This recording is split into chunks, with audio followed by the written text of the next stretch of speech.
Buenos días, Presidenta Elia Cruz de La Hoguera. Ayer, Presidenta, en su discurso, que fue ya más directo hacia Estados Unidos por todas estas acciones que ha venido realizando contra su gobierno, contra México en general, ¿qué acciones diplomáticas o más puntuales está considerando usted para evitar ese injerencismo de Estados Unidos? Hay mucho diálogo con el gobierno de Estados Unidos.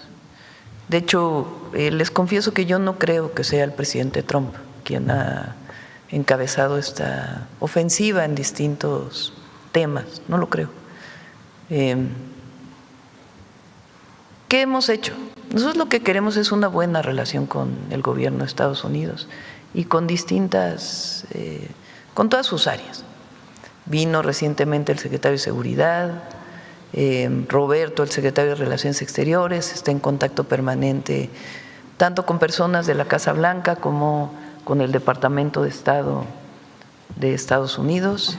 El Gabinete de Seguridad tiene mucha relación con sus contrapartes, por ejemplo, la Defensa, la Marina tienen su contraparte en el Comando Norte, tienen mucha comunicación, de hecho hay una reunión programada pronto.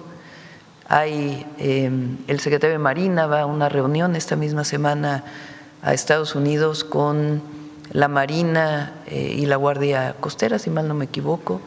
Es decir, hay mucha comunicación. Como lo dije ayer, yo creo que son sectores pues de la ultraderecha de Estados Unidos que quieren que no haya buena relación, que haya mala relación con México, que no están de acuerdo con el gobierno que encabezamos por razones ideológicas principalmente y que no quieren que haya una buena relación. Y se juntan pues con los de la ultraderecha en México, que antes querían pasar como de centro, luego medio de derecha y ahora ya de plano se fueron a la extrema derecha, que como lo he dicho, la derecha, a diferencia de un gobierno humanista, pues son muy autoritarios, no están de acuerdo en políticas que ayuden a los que menos tienen, no están de acuerdo con los programas de bienestar, no están de acuerdo con la inversión en educación pública, pues lo que fue todo el proceso neoliberal y además una visión ahora pues muy autoritaria. Ellos no están de acuerdo con la libertad de expresión, aunque digan que están de acuerdo, en realidad no están de acuerdo. Entonces, esos sectores en México que se vinculan con sectores de derecha de todo el mundo y particularmente Estados Unidos, pues son los que se vinculan y buscan que no haya una buena relación entre nuestros países. Como lo he dicho muchas veces, puede tener muchas diferencias con el gobierno de Estados Unidos, pero lo que buscamos son las coincidencias y el bienestar del pueblo de México, de los mexicanos en Estados Unidos y avanzar en las relaciones comerciales y de distinto tipo entre nuestros países. Pero hacemos muy claro cuando no estamos de acuerdo con lo que consideramos que es injerencia, que es meterse en los asuntos de México. Lo expliqué el otro día con una metáfora, pues que parece muy sencilla, pero así es. Son dos vecinos en dos casas distintas. Y cuando un vecino, puedes comer, puedes juntarte, puedes divertirte, pero cuando un vecino quiere entrar a tu casa y quedarse con la cocina, y después con la recámara, y luego con la orientación de cómo decides dentro de tu familia, pues ahí dices, no, esa parte no, vamos a seguir siendo buenos vecinos, una política de buena vecindad. Y eso es lo que nosotros marcamos el día de ayer. Y también al mismo tiempo deseamos una buena relación con Estados Unidos en el marco de nuestros principios, de la defensa de nuestra soberanía y del respeto mutuo que ha caracterizado las relaciones en el mejor de los momentos entre Lincoln y Juárez y Roosevelt y Lázaro Cárdenas. Es de los mejores momentos de la relación conjunta, de la relación bilateral. Y eso es lo que nosotros ponemos por encima de todo. Y que no sean estos sectores que buscan que haya una mala comunicación, una mala relación entre México y Estados Unidos, entre el gobierno de México y el gobierno de Estados Unidos. Entonces, por eso ponemos bien los puntos sobre las IES, de qué es lo que consideramos que ha ocurrido en el último mes. Y al mismo tiempo también lo que representa toda esta campaña en contra nuestra, que está orquestada en mucho por este esquema en donde el dinero es lo que más cuenta, porque parece que en las redes sociales hay un asunto nada más de debate político entre un punto de vista y otro, a veces, por cierto, muy negativo, de mucho odio. Pero no, de un lado hay robots, bots, que se han denunciado muchas veces y que los vamos a seguir presentando aquí, de cómo orientan la conversación en las redes sociales. Y también es muy importante reflexionar, lo dije ayer en el discurso, sobre quiénes son los dueños de estas plataformas, quién orienta los algoritmos, porque las plataformas no son de estados, y son las plataformas, son el esquema de comunicación menos regulado del mundo, y hoy tiene muchísima influencia. Y ahí destaqué mucho la encíclica del Papa León XIV, que si me permiten voy a leer algunos de los… ¿Los tienes ahí? Es que es muy interesante y es muy importante que este tema se discuta en el país. Se discuta desde las casas, desde las familias, cómo se usan las redes sociales, cuánto tiempo las niñas y los niños están en las redes sociales, la información que viene ahí, de todo tipo, y la ansiedad que provocan las redes sociales en muchos casos a las niñas y a los niños, que hay mucho escrito sobre esto, y también en términos de la política nacional, cómo influyen las redes sociales a partir de algoritmos y a partir de a quién le pertenecen estas grandes plataformas y cómo se orienta desde una perspectiva de muy pocas personas la conversación en una red. Mira, vean lo que dice el Papa.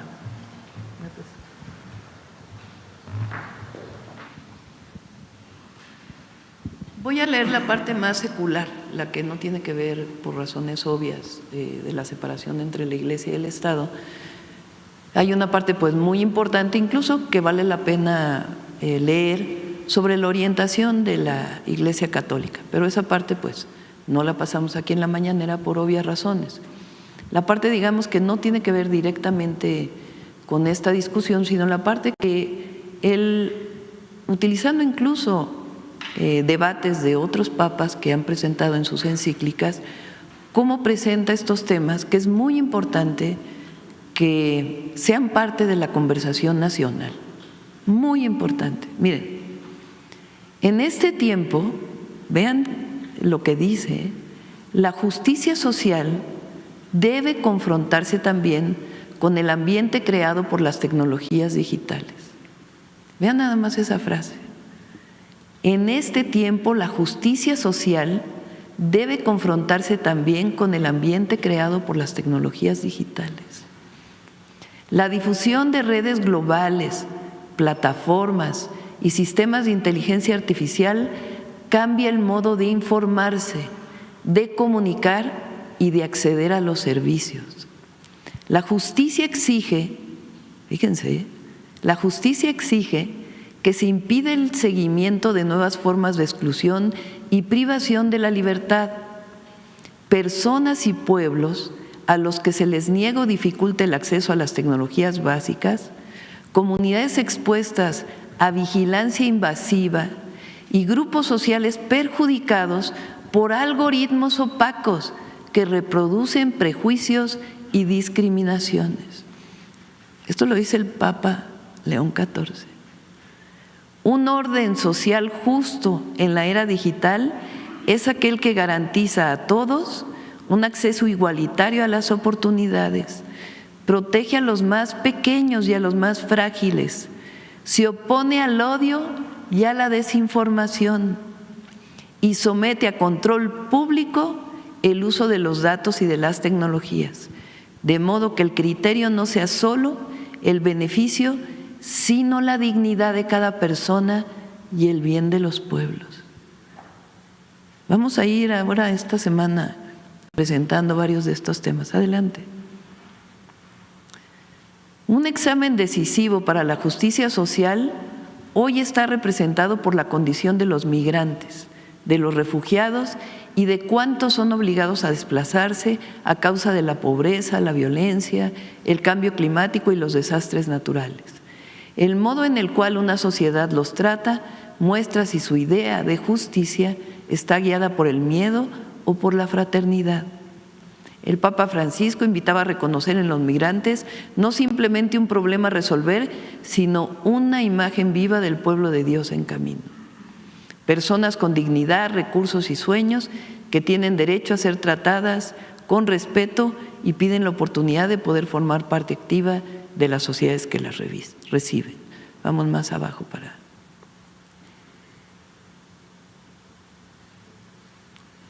Es que ahí se lo marqué a… 83. El desarrollo, tanto para las personas como para las naciones, es una tarea y al mismo tiempo un derecho. Requiere condiciones mínimas que hagan posible a cada persona y a cada pueblo madurar según la propia dignidad, sin ser mantenidos en dependencia o excluidos del acceso a los bienes necesarios. El desarrollo es humano cuando pone en el centro a las personas y no la acumulación de bienes, y cuando se refiere también a los pueblos, no solo a los individuos. La justicia exige el reconocimiento de los derechos sociales y de los derechos de los pueblos e incluye la responsabilidad hacia los que verán después de nosotros. Vamos más abajo a ver la parte de inteligencia artificial. Está como en el 100, más abajo.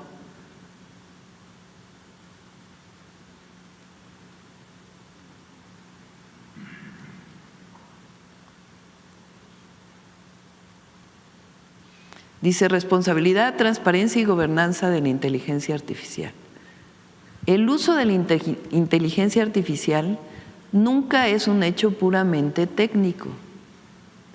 Cuando entra en procesos que inciden en la vida de las personas, afecta a sus derechos, oportunidades, reputación y libertad.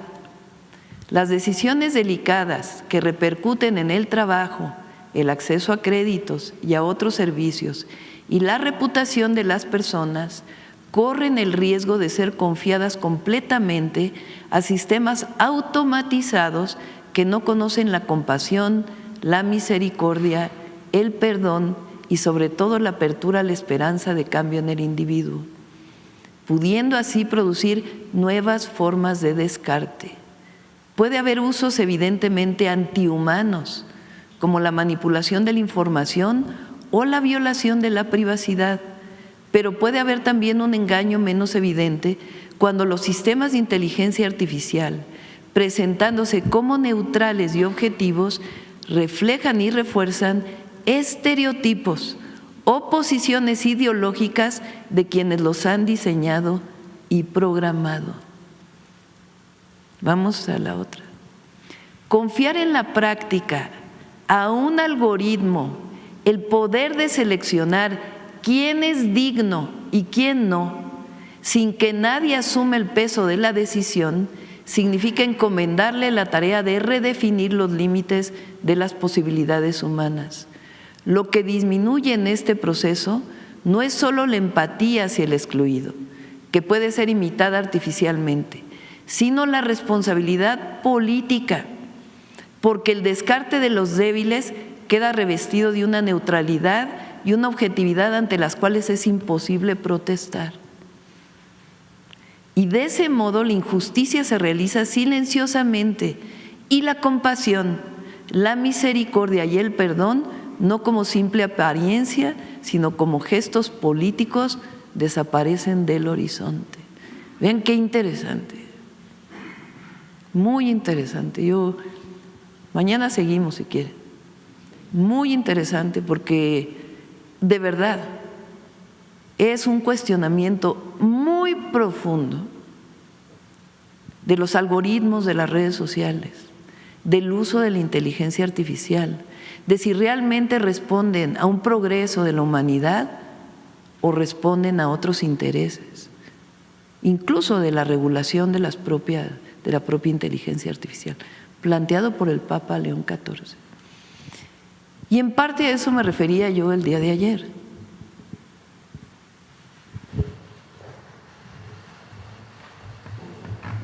Cuando hablo de estas campañas que son pagadas, que entran en el proceso de los algoritmos y que vale mucho la pena, porque hoy las redes sociales se han vuelto pues el principal factor de información, comunicación, aprendizaje, pero tienen algoritmos, no es neutral y además se prestan a pagar a que el dinero sea el que genere la información, a partir de quién lo paga y la propia concentración de estas plataformas en unas cuantas manos. Es algo indispensable de discutir, porque cuando hay tanto dinero involucrado, cuando hay orientación de ciertos algoritmos, que no solo es la técnica, sino también la manipulación de la información, entonces vale la pena entender cómo nos estamos informando. Y repito, discutirlo en las familias, en las escuelas y avanzar en nuestro país en que no sea una orientación de fuera quien está manipulando muchas veces la información y la comunicación. Es muy importante esta discusión en el país. Bueno, vamos con otra pregunta. Adelante. Sigues tú. Adelante.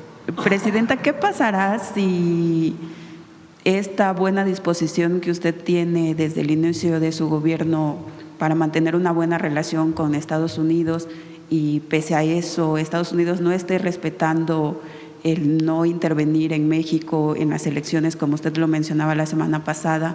¿Qué pasará?